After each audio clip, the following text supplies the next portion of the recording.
Engkau nyatakan kasih kemurahan bagi kami. Haleluya. Kita bersyukur kita punya Tuhan yang sangat baik. Tuhan yang sangat peduli buat setiap kita. Tuhan yang sangat memperhatikan seluruh hidup kita.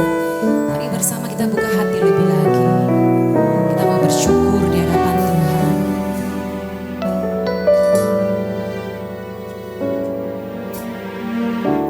Perhatikanlah bunga bakung di ladang. Tuhan hiasi tanpa bekerja.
Kalau kita bergantung dan berharap kepada Tuhan, sungguh-sungguh hidup kita, pasti pengharapan kita itu tidak pernah mengecewakan. Namun jikalau kita setengah-setengah, itu yang persoalan. Karena firman Tuhan berkata, jikalau kita bimbang dan hidup kita setengah-setengah seperti suam-suam kuku, maka itu dimuntahkan oleh Tuhan. Jadi kekristenan itu saudara bukan rutinitas datang di gereja saja. Bukan menonjolkan absensi di gereja. Bukan juga menunjukkan besarnya jumlah sumbangan. Dan doa berapa lama kita berdoa. Tetapi apakah ada jiwa misi di dalam hidup kita? Kalau ada jiwa misi itu berarti ada spirit. Kalau saudara berkata, aku punya Roh Kudus, karuniaku banyak.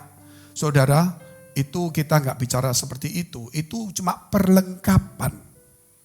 Itu cuma pakaian-pakaian seperti ini, ada dasi. Tapi bukan bicara hati. Tetapi kalau kita punya spirit Roh Kudus itu, pasti jiwa kita itu ada misi. Misi bukan berarti harus ke gunung, ke desa. Itu memang misi secara fisik.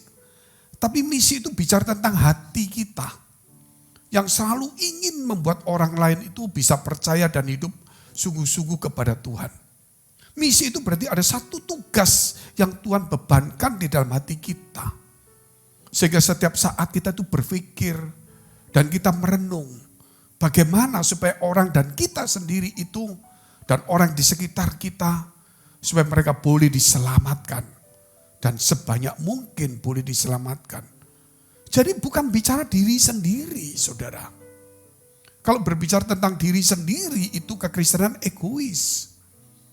Diri sendiri itu harus disisihkan. Semua itu harus keuntungan atau kita utamakan Tuhan. Itu nomor satu. Tapi kalau saudara bicara, oh aku mau supaya dapat sesuatu dan aku cari Tuhan, itu berarti ada dirimu di situ. Kalau ada diri kita di situ, saudara, dan itu diutamakan, gak akan bagus. Kita itu harus ada di bawah. Tuhan, gereja, dan mungkin pelayanan atau orang lain baru kita. Kita lihat dulu firman Tuhan 2 Korintus 3 ayat 12-18.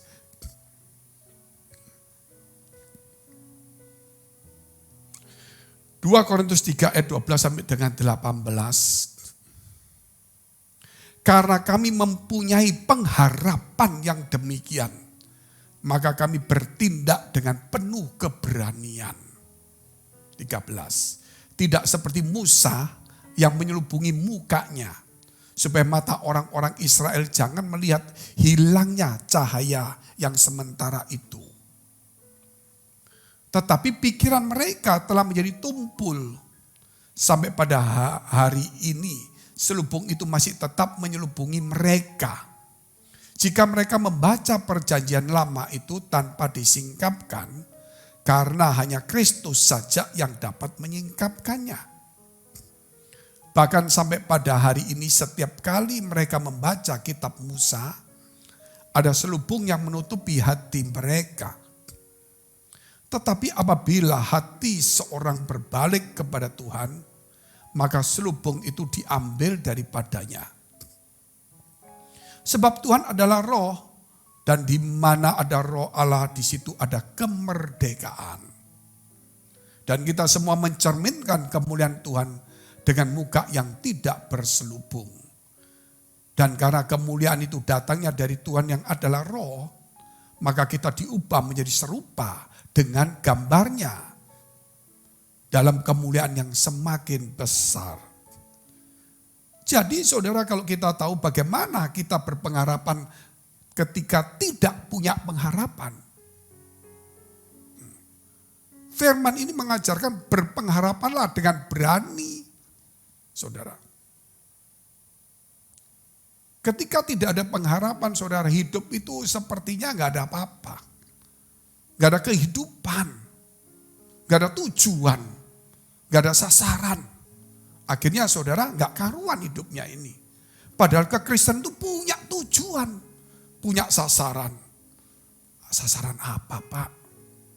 Tuhan sudah sediakan tujuannya ke surga. Berjuanglah melalui pintu atau jalan yang sempit. Berarti sudah ada tujuan, perjuangan. Jadi nggak mungkin nggak ada.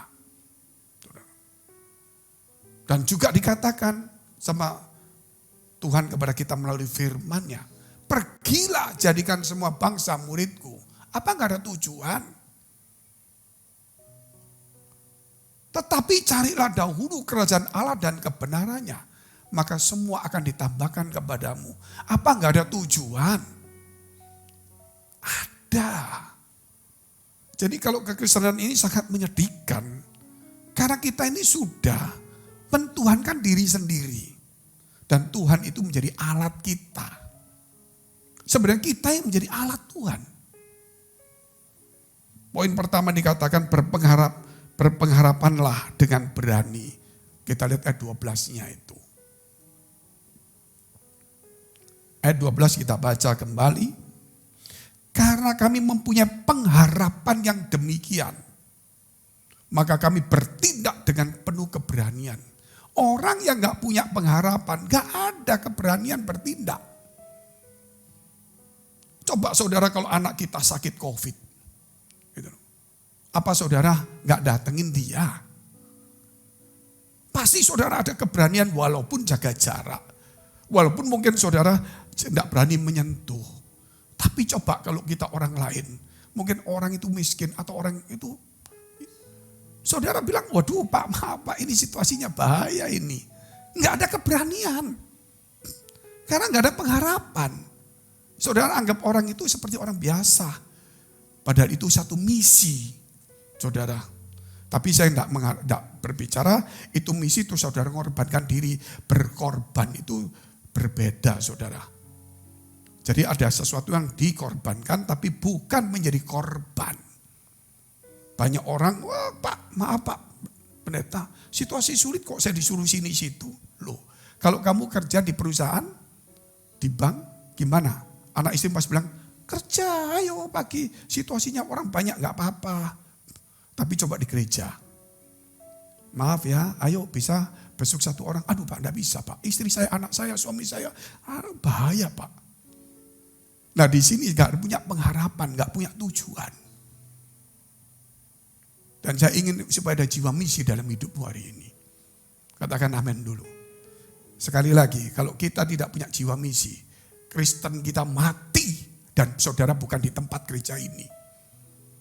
Jujur ngomong, karena kita punya tujuan. Ini saya katakan karena kita akan masuk di dalam ya situasi yang Tuhan izinkan pada kita. Bahwa ini waktunya gereja kita bangkit. Nah kalau saudara nggak punya tujuan, nggak punya visi, saudara salah di tempat ini. Gitu. Karena ini kita sudah siap-siap untuk mempersiapkan kedatangan Tuhan.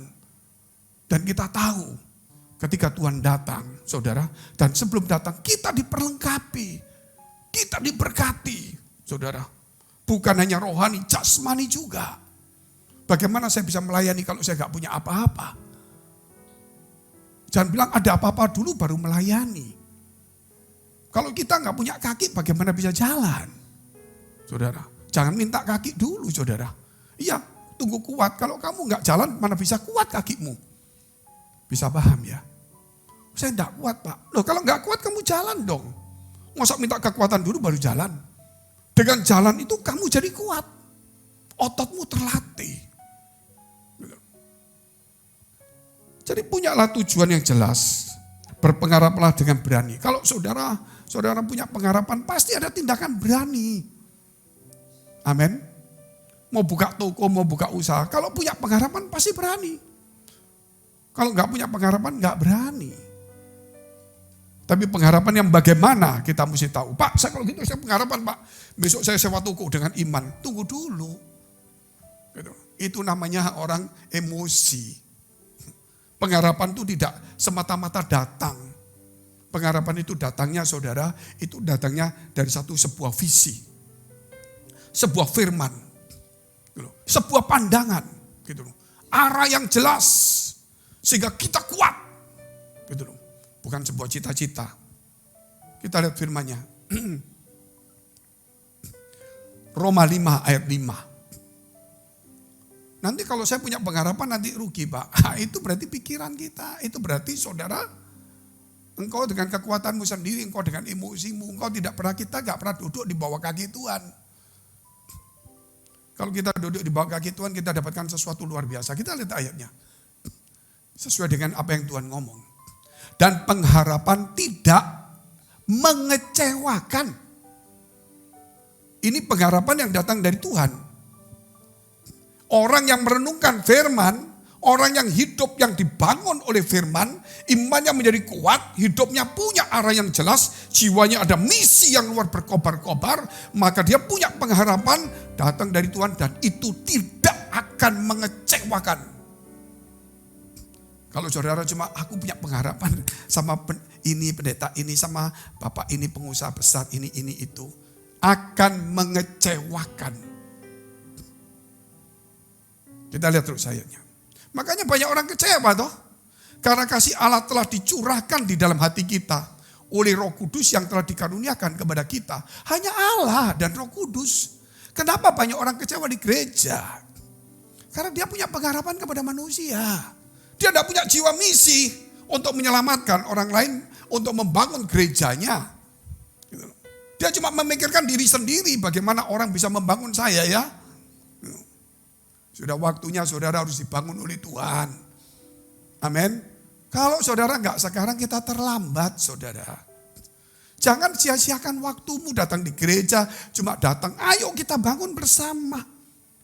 Pengharapan tidak mengecewakan. Karena kasih Allah dicurahkan dalam hati kita. Oleh Roh Kudus yang telah dikaruniakan kepada kita. Puji Tuhan.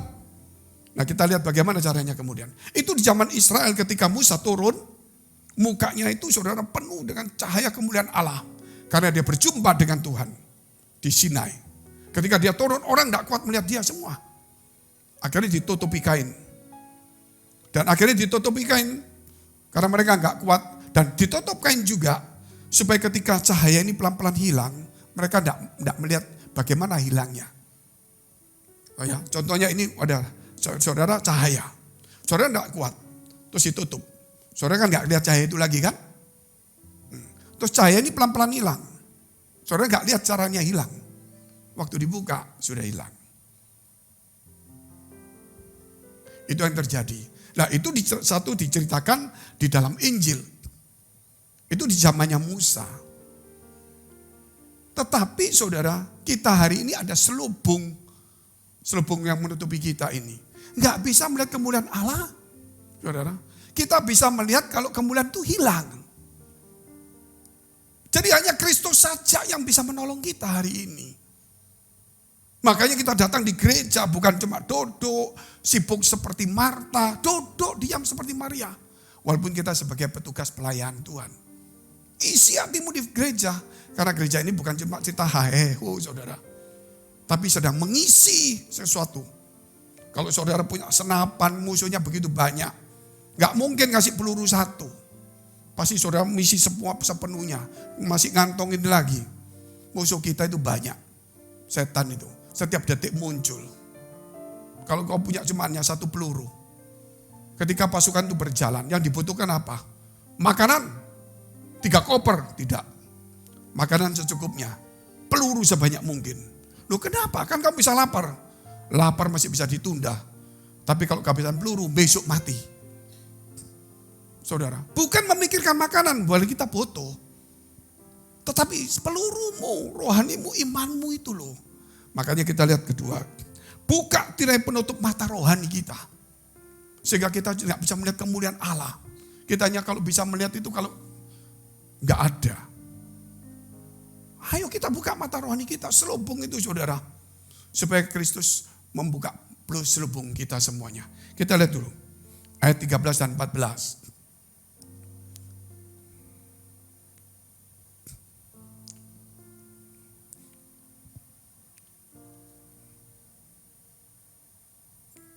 Tetap Korintus ya. Tidak boleh salah-salah. Karena ini dimasukkan di YouTube. Tidak seperti Musa yang menyelubungi mukanya. Supaya mata orang-orang Israel jangan melihat hilangnya cahaya yang sementara itu. Tetapi pikiran mereka telah menjadi tumpul.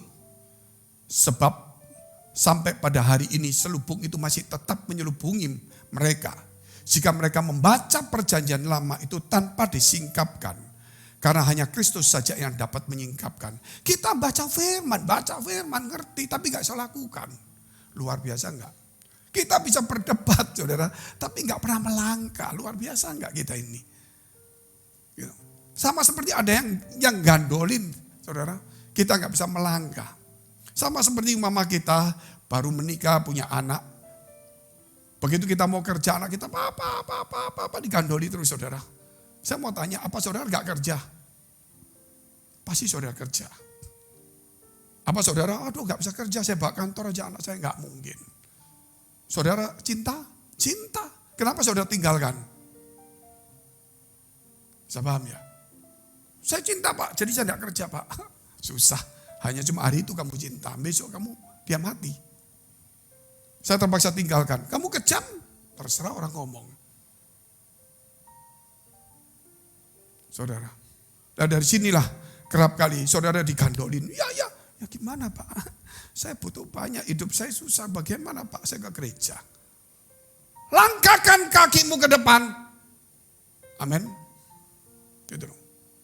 Jangan sampai mundur hidup kita ini. Kalau orang itu hanya saudara berpikir tentang hari ini saja, itu orang sangat saudara hanya menyedihkan. Loh pak, dikatakan harus berpikir hari ini betul. Tetapi berjuanglah juga untuk hari esok. Kalau hanya cuma berpikir hari ini saja, hidup itu tanpa memperjuangkan untuk hari depan, hidupmu monoton, gak ada tujuan. Kekhawatiran memang untuk hari ini, sehingga besok kita tetap berjuang lagi. Jangan cuma memikirkan hari ini saja, berjuanglah untuk hari esok. 2 Raja-Raja 6 ayat 15 sampai 17.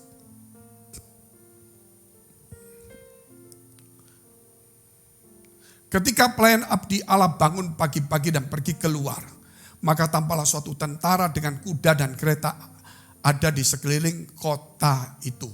Lalu berkatalah bujangnya itu kepadanya, celaka. Ya, Tuanku, apakah yang akan kita perbuat?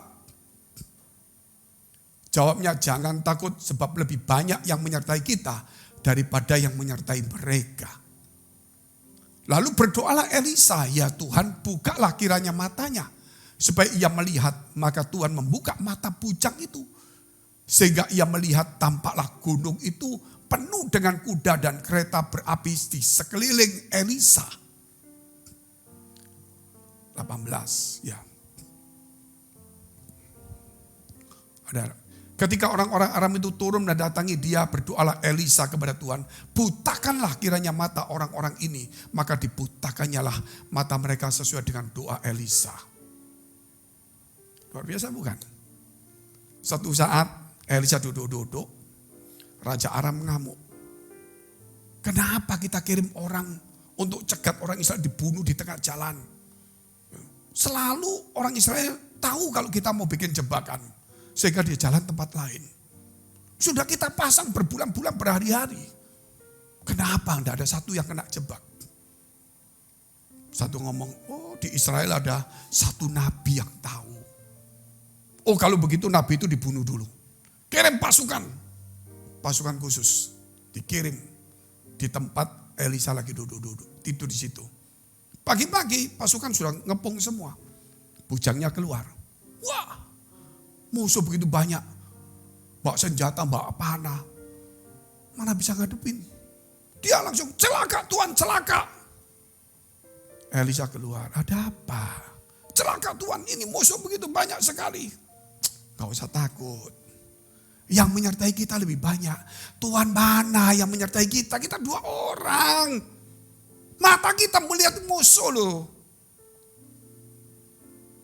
Elisa berkata, kalau saya tambahin ini. Kamu sih belajar, jangan cuma lihat dengan mata jasmani. Belajar dengan mata rohani juga. Kalau kamu lihat masalah itu karena jasmanimu. Tapi kalau kalian lihat penyertaan Tuhan itu harus mata rohani. Itu kalau saya ngomong saudara. Tapi Elisa enggak. Tuhan buka matanya. Mata mana yang dibuka? Lo buka mata lihat musuh, dibuka. Tetap matanya lihat musuh. Tapi yang dilihat bukan hanya musuh, yang menyertai lebih banyak. Itu keseimbangan. Sehingga dia berkata, musuh kita banyak, tapi teman kita juga ada. Nggak ada. Dia tidak ngomong musuh kita banyak lagi. Yang menyertai kita lebih banyak. Amin. Sehingga persoalan kita itu ada, tapi nggak terlihat. Yang terlihat itu kuasa dan penyertaan Tuhan. Katakan amin dulu. Bukan berarti masalah kita nggak ada loh. Saya punya masalah, saudara pasti punya masalah nih. Gitu. Gereja juga punya masalah. Tetapi yang saya lihat bukan nggak ada masalah, ada. Tapi yang saya lihat itu pengharapan. Katakan amin dulu. Itu yang harus membuat kita kuat. Kalau nggak gitu kita jadi begini terus. Saya yakin saudara-saudara ini kalau sungguh-sungguh. Jadi orang-orang yang cukup diberkati Tuhan. Karena saya nggak jamin saudara untuk kalau ikut Tuhan pasti kaya. Tapi Tuhan yang jamin bukan saya. Kalau engkau sungguh-sungguh dengan Tuhan nggak ada urusan yang lain lah. Gitu loh. Jangan cuma datang di Tuhan hanya cuma seperti itu. Buka mata rohani kita. Supaya kita melihat apa yang disediakan Tuhan bagi kita. Amin. Luar biasa sekali. Kita lihat 2 Korintus tadi ayat 15 dan 16. 2 Korintus 3 ya. Yang ketiga kita bilang. Dipulihkan saat kembali kepada Tuhan. Kembali ke gereja. Belum tentu kembali kepada Tuhan Bapak Ibu. Kembali beribadah belum tentu kembali kepada Tuhan. Hati kita di mana? Harus hati kita ada pada Tuhan. Makanya datang di gereja itu cuma cari Tuhan. Ya ayat 15-16 tadi. Bahkan sampai pada hari ini setiap kali mereka membaca kitab Musa ada selubung yang menutupi hati mereka. Tetapi apabila hati seorang berbalik kepada Tuhan, maka selubung itu diambil daripadanya. Kalau bertobat. Amin. Kalau mau kembali kepada Tuhan sungguh-sungguh. Bukan tubuh kita yang di gereja. Tapi hati kita itu di mana? Kalau kita berbalik, kita akan melihat dipulihkan saat kita kembali. Dibuka selubung itu. Masalah saya begitu besar Pak Fengki. Persoalan begitu saya besar. Gimana hidup ini kok berat sekali saudara. Ketika saudara Tuhan aku salah. Aku selalu lihat masalah. Aku selalu lihat persoalan. Aku selalu mengeluh. Aku lupa gereja itu tempat aku membangun diriku dengan Tuhan. Tuhan aku bertobat. Aku gak cari lagi manusia. Aku mau datang sungguh-sungguh kepada Tuhan. Dibukalah matanya. Dia melihat kemuliaan Allah. Dia melihat pengharapan. Masalahnya ada di depan. Tapi yang dia lihat itu janji-janji Allah yang begitu luar biasa. Timbul satu semangat, kekuatan. Misinya jalan. Amin. Itu orang Kristen yang benar. Orang Kristen yang benar itu berarti ada masalah, betul. Tetapi dia juga melihat ada kuasa yang luar biasa menyertainya. Masalah berkat. Jangan cuma melihat kegagalan yang kita hadapin terus. Tetapi kalau kita melihat ada Tuhan, saudara, kita akan melihat kegagalan itu, saudara, adalah cuman keberhasilan yang tertunda saja. Luar biasa sekali, saudara. Ayub 42, ayat 10 sampai dengan 17. Lalu Tuhan memulihkan keadaan Ayub setelah ia meminta doa untuk sahabat-sahabatnya. Dan Tuhan memberikan kepada Ayub 2 kali lipat dari segala kepunyaannya dahulu. Kemudian datanglah kepadanya semua saudaranya laki-laki dan perempuan. Dan semua kenalannya yang lama. Dan makan bersama-sama dengan dia di rumahnya. Mereka menyatakan turut berduka cita. Dan menghibur dia karena segala malapetaka yang telah ditimpakan Tuhan kepadanya. Berarti bukan Tuhan itu sebenarnya saudara, itu Tuhan izinkan. Berarti dia punya malapetaka begitu banyak. Dan mereka masing-masing memberi dia uang 1 kesita. Dan sebuah cincin emas kecil. Bukan minta modal besar. Terus Tuhan memberkati Ayub dalam hidupnya yang selanjutnya. Lebih daripada dalam hidupnya yang dahulu. Ia mendapat 14.000 ekor kambing domba dan 6.000 onta, 1.000 pasang lembu dan 1.000 ekor keledai betina. Ia juga mendapat 7 orang anak laki-laki dan 3 orang anak perempuan. Kalau ribuan begitu saudara, 1.000 pasang lembu, sekian ribu onta dan semuanya, kurang lebih lapangan sebesar apa yang dia harus punya? Lapangan sepak bola? Itu bagaimana cara punya ribuan begitu? Hampir 1 kota lebih. Itu saudara cuma lihat, oh banyak. Dia harus punya tempat lebih banyak. Dia punya pekerja lebih banyak. Luar biasa enggak saudara?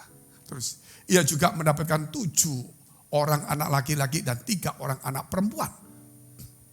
Dan anak perempuan yang pertama diberi nama Yemimah, yang kedua Kesia, dan yang ketiga Keren Hapuk.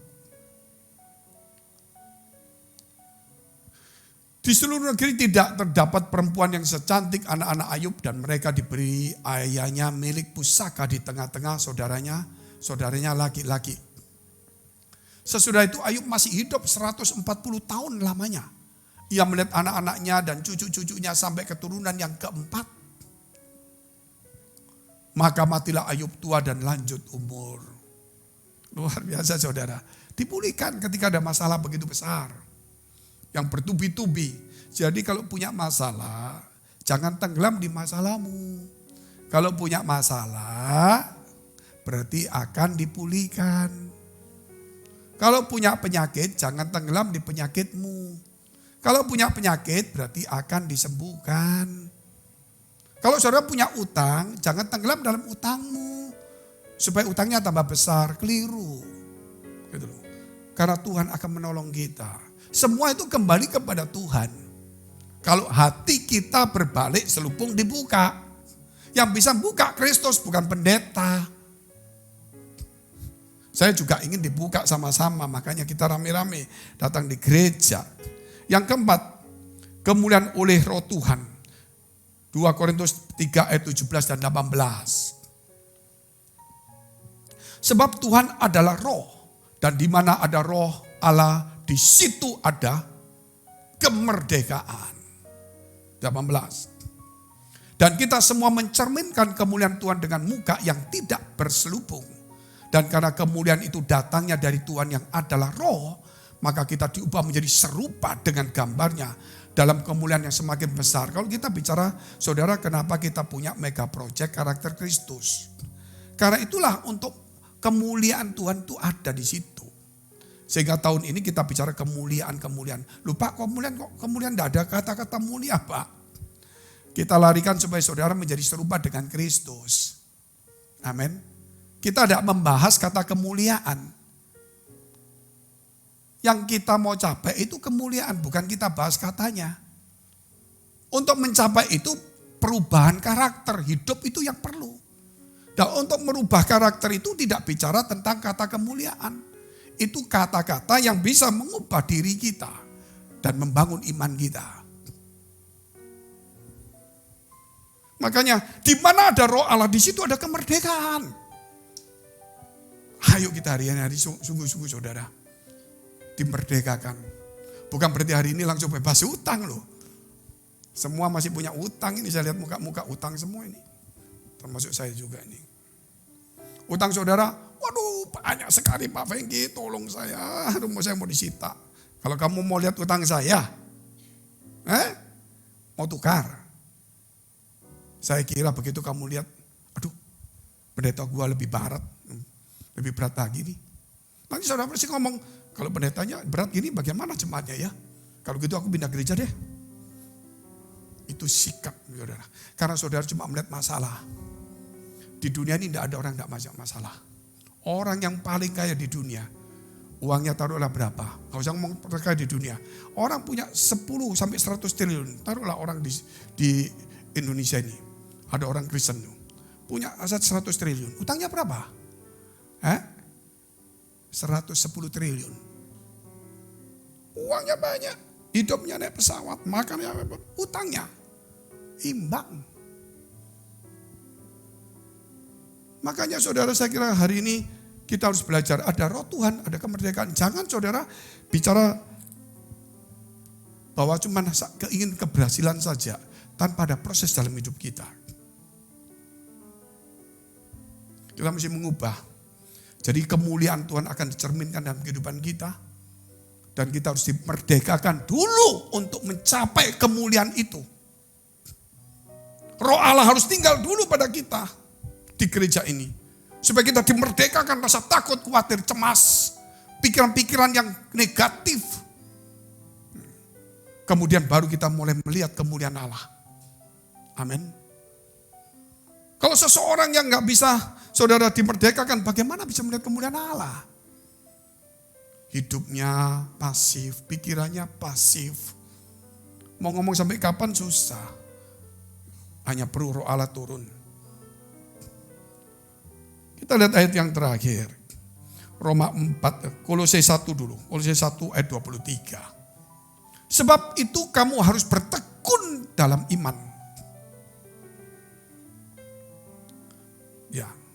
Tetap teguh dan tidak bergoncang. Dan jangan mau digeser dari pengharapan Injil itu. Kalau nggak punya pengharapan. Jangan mau digeser. Pengharapan selalu ada. Masalah dorong saudara. Ketika saudara kena masalah, pengharapanmu mau hilang. Jangan mau geser kembali masalah itu. Amin. Masalah geser lagi, geser karena ada masalah. Dia ingin menggeser kita. Kita geser kembali. Dia geser kita geser kembali. Itu ketekunan. Itu kekuatan saudara dilatih. Yang telah kamu dengar dan yang telah dikabarkan di seluruh alam di bawah langit. Dan yang aku ini Paulus telah menjadi pelayannya. Roma 4 ayat 18, saya undang semua bangkit berdiri.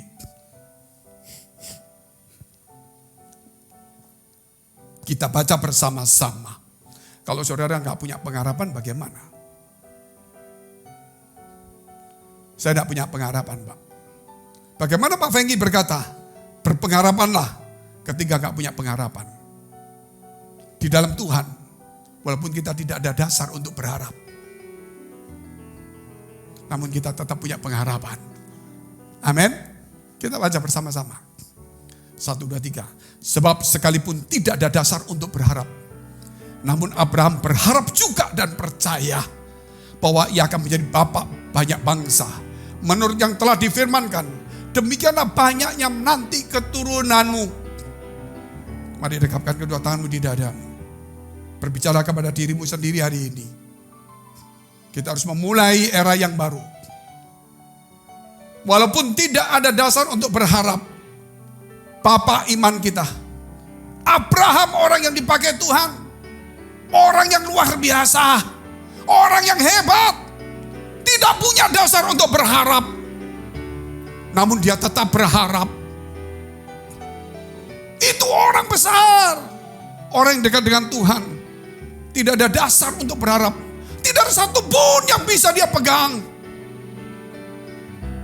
Namun dia tetap berpengharapan dan punya Tuhan. Dan dia percaya kepada Tuhan. Terima kasih Tuhan. Bangkitkan semua umat-Mu tempat ini. Supaya mereka bukan kalah oleh penyakit dan pergumulan. Itu karena bukan bagian kami Tuhan. Engkau telah menyediakan sesuatu yang hebat. Ampuni kami semuanya hari ini. Sebab itu firman Tuhan berkata, jagalah hatimu dengan penuh segala kewaspadaan. Karena dari situlah terpancar kehidupan. Jadilah berkat dan terimalah berkat rahmat anugerah dari Allah Bapa di surga. Di dalam putra tunggalnya Yesus Kristus yang sudah mati untuk dosa-dosa kita. Dan bangkit pada hari ketiga sehingga kita punya Tuhan Allah yang hidup dan iman kita bukan kepada Tuhan yang mati. Dan dia naik surga menyediakan rumah bagi kita. Sehingga kita punya pengharapan yang pasti. Dan dia akan datang kedua kali menjemput gereja jemaat dan umatnya. Yang berjaga-jaga kudus, dewasa dan bijaksana. Serta menghakimi dunia. Di dalam persekutuan dengan Roh Kudus membuat hati kita berkobar-kobar. Roh kita menyala-nyala. Sehingga kita senantiasa di dalam kasih semula kepada Tuhan. Roh Kudus menghibur, menguatkan, memelihara, menginsyafkan. Menuntun, memimpin kita. kepada kebenaran dan kekudusan, membuat kita menjadi saksi Kristus. Biar segala berkat persembahan yang kita berikan kepada Tuhan boleh menjadi dupa yang harum di hadapan Tuhan. Dan Tuhan memberkati segala pekerjaan rumah tangga, kesehatanmu, iman rohanimu sampai kepada anak cucu, mulai hari ini sampai selama-lamanya. Kita akhiri dengan doa yang diajarkan Tuhan Yesus kepada kita.